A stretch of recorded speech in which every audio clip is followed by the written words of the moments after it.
में कहा है कि होली स्पिरिट हमारा मदद करने वाला है। आमीन। जब भी हम मुश्किल में होते हैं, कोई पाप यदि हमारे पास होते हैं जिससे हम पार नहीं कर पाते, उसे विजय नहीं कर पाते, तो होली स्पिरिट से जब मदद मांगोगे, वो सच्चा परमेश्वर है, वो सच्चा पवित्र आत्मा है जो हमें मदद करेगा। आमीन। तो हम हमेशा होली स्पिरिट को, जैसे मूसा के बाद आरोन था, आरोन को उतना बड़ा बोझ दे दिया गया था मूसा के बाद पूरे ये इजरायली लोग को चलाने के लिए। तो वो हमेशा वो वाचा की जो बेटी है उसके वही जगह पर बैठा रहता था। उसका अर्थ क्या है? वो पवित्र आत्मा का अर्थ है। पुराने करार में वाचा की पेटी ही पवित्र आत्मा का एक चिन्ह थी।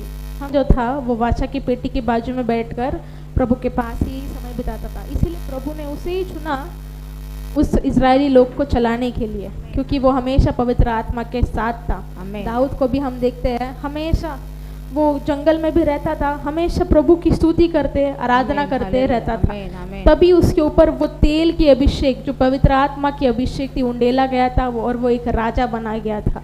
तो हमारे जिंदगी में भी पवित्र आत्मा का इतना महत्वपूर्ण है। जब भी कोई भी परिस्थिति में अगर जब हम करते हैं कुछ, तो पवित्र आत्मा हल्के से बोलेगा ये मत करो, ये करो करके हमसे बात करता है।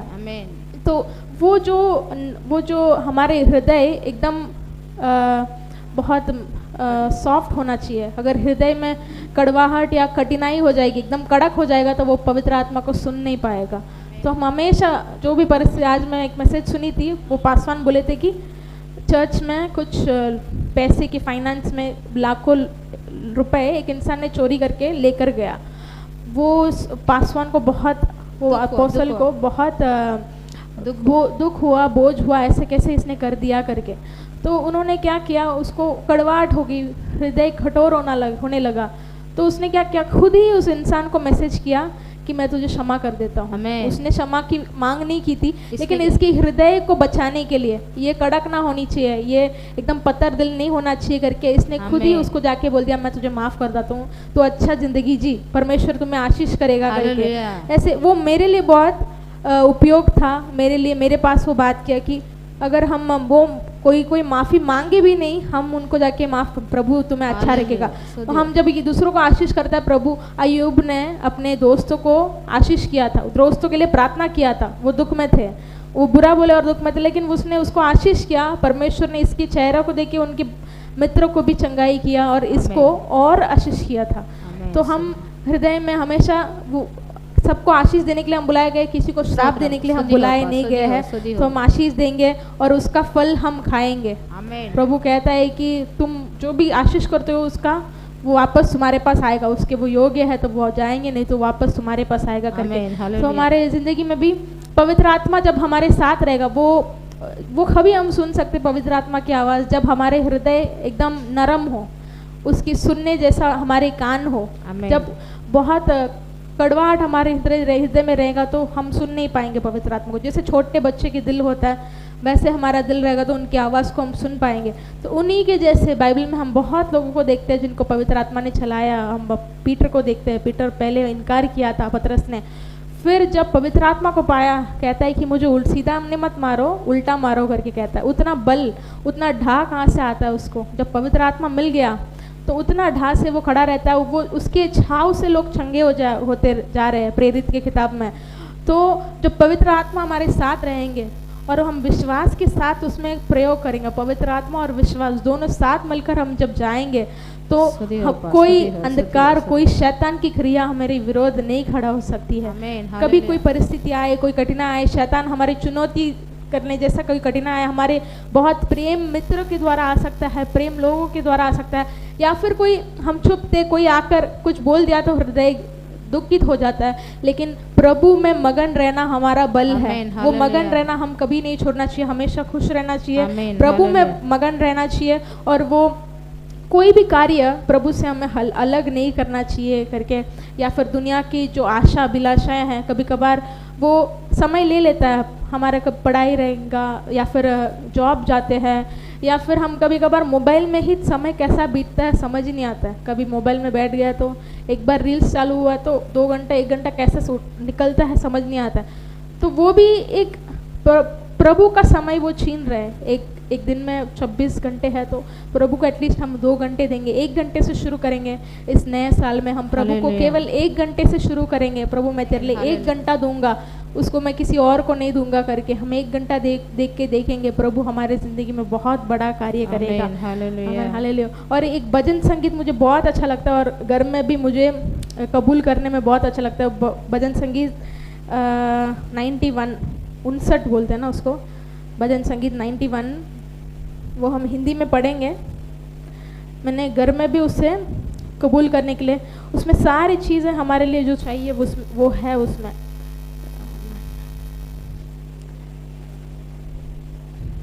हालेलुया। जो परम प्रधान के छाए हुए स्थान में बैठा रहे, वह सर्वशक्तिमान की छाया में ठिकाना पाएगा। मैं यहोवा के विषय कहूँगा कि वह मेरा शरणस्थान और गढ़ है, वह मेरा परमेश्वर है, मैं उस पर भरोसा रखूंगा। वह तो तुझे बहलिए के जाल से और महामारी से बचाएगा। वह तुझे अपनी पंखों की आड़ में ले लेगा और तू उसके पैरों के नीचे शरण पाएगा। उसकी सच्चाई तेरे लिए डाल और झीलम ठहरेगी। तू न रात के भय से डरेगा और न उस तीर से जो दिन को ओढ़ता है, ना उस मारी से जो अंधकार में फैलती है और ना उस महारोग से जो दिन दोपहरी में उजाड़ता है। तेरे निकट 1000 और तेरे दाहिने और 10,000 गिरेंगे, परंतु वो तेरे पास ना आएंगे। परंतु तू अपनी आंखों की दृष्टि करेगा और दुष्टों के अंत को देखेगा। हे यहोवा, तू मेरा शरण स्थान ठहरा है। तूने जो परम प्रधान को अपने धाम मान लिया है, इसीलिए कोई विपत्ति तुझ पर ना पड़ेगी, ना कोई दुख तेरे डेर के निकट आएंगे, क्योंकि वह अपने दूतों को तेरे निमित्त आज्ञा देगा कि जहाँ कहीं तू जाएगा वे तेरा रक्षा करेगा।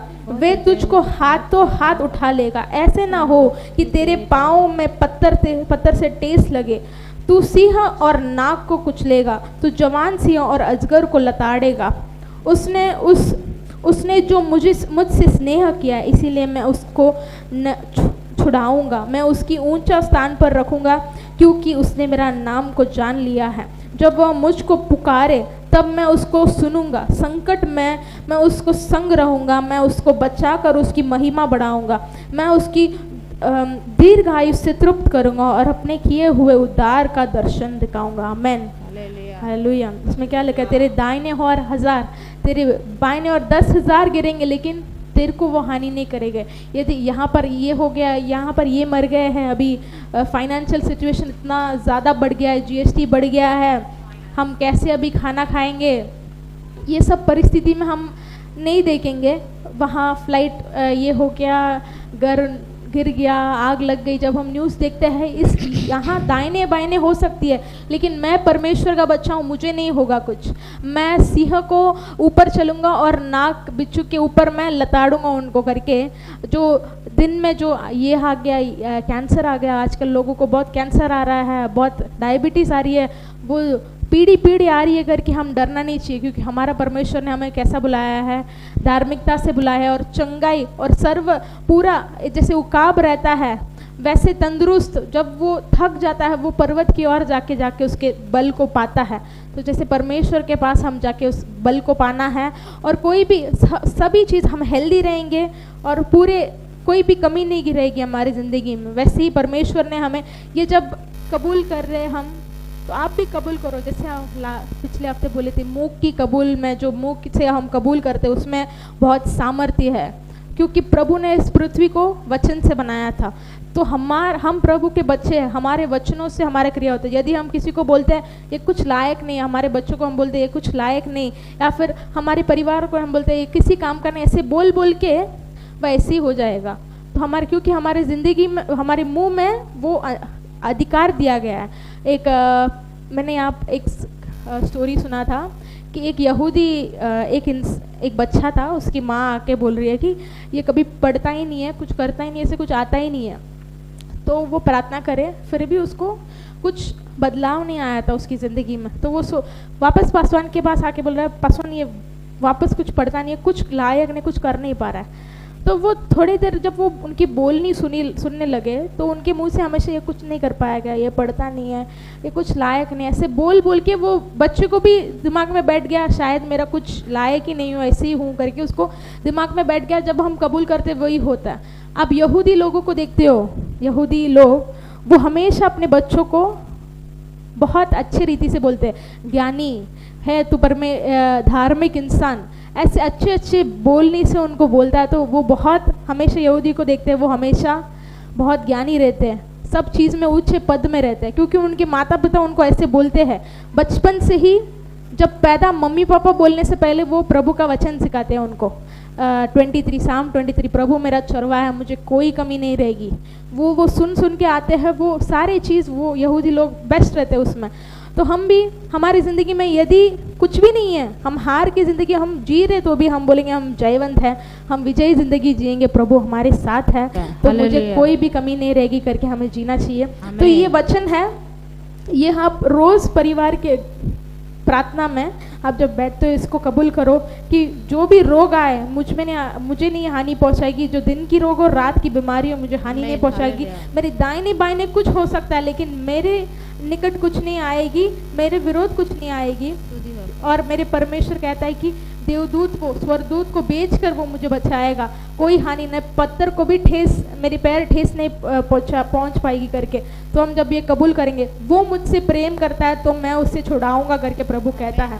तो जो मुंह से हम कहते हैं वो होता है। तो दीर्घ आयु से वो हमें तृप्त करेगा और उसके किया हुआ उद्धार का दर्शन हमें दिखाएगा। तो जो भी मुझे परमेश्वर के बारे में मैं जो भी जानी हूँ, मैंने शेयर करने के लिए ट्राई किया है। पवित्र आत्मा को पहले हमेशा हमारे साथ रखना चाहिए, वो हमारे हेल्पर है। जो भी कठिनाई हो, हम कोई पाप से आप विजय नहीं कर पा रहे हो, बोलो आप पवित्र आत्मा मैं विजय नहीं पा रहा हूँ इस पाप से, मैं कोशिश करता हूँ फिर भी हार जाता हूँ, अगर ये पवित्र आत्मा से पूछ के देखो, वो आपको मदद करेगा। उसके बाद आप मुंह से अंगीकार करना सीखो, कबूल करना सीखो आप उनके वचनों को, और हमेशा जयवंत जीवन आप जियोगे परमेश्वर के नाम से हम कहते हैं। आज आप यही वचन है और आप ये 59 जो भजन संगीत 59 आप रोज़ कबूल करें अपने परिवार में। और हमने हमारी ज़िंदगी में बहुत चमत्कार देखा है, हमारे परिवार ने पूरा बहुत चमत्कार देखा। कठिनाई आई, समस्या आई, लेकिन उसके भीतर भी, उसके बीच में प्रभु बहुत महान रीति से प्रकट हुआ हमारे बीच में। तो बहुत चीज़ें हमने पढ़े हैं परमेश्वर के सन्निधान में कैसा रहना है, कैसा बोलना है करके। तो हम कबूल करेंगे और उसे पा लेंगे। हमारा जो भाग है, जब हम बोलेंगे उसे पा लेंगे। जैसे पापा हमेशा कहते हैं कि यदि तेरे जो लिखा हुआ जो ज़मीन तेरा है करके पता रहेगा, तभी वो जो दूसरे इंसान आके, जो शैतान आके कब्जा करके रखा है, उसके बोलना है कि ये मेरा ज़मीन है, मेरा जायदाद है, तू निकल करके बोलेगा तो ही निकलेगा, नहीं तो वो सोचेगा इसको पता ही नहीं है तो क्या करेंगे, हम ही बैठेंगे, हम ही इसको बीमार करेंगे, इसके पैसे सब उड़ाएंगे, इसके प्रभु के निकट नहीं आने देंगे, हम पापी नहीं करेंगे। यदि कुछ गलत काम किए होंगे तो भी एक क्षण में आप क्षमा मांगो, प्रभु मैंने ये गलत किया, मुझे क्षमा करो। प्रभु दयालु है, करुणामय है, वो हमेशा क्षमा करता है। खुद को ये मत बोलो कि मैं पाप से वापस गिरता हूँ। शैतान आपके दिल में देगा तू तो हमेशा पाप करता है, फिर वापस माफ़ी मांगता है, फिर पाप करता है, फिर माफ़ी मांगता है। प्रभु जानता है कि हम मिट्टी से बने हैं और वो माफ़ी करने के लिए वो दयालु है, वो आपको हमेशा बहुत प्रेम करता है, आपको माफ़ करेगा। खुद को वो इसमें मत डालो कि प्रभु मैं बहुत गंदा इंसान हूँ, ऐसे मत डालो, प्रभु आपसे प्रेम करता है। आमीन। ऐसे हम जिंदगी जिएंगे, प्रभु और बढ़ेंगे। आखिरी प्रार्थना नाथी वाकी करेगा। सांक्राज ब्रदर आके आखिरी प्रार्थना।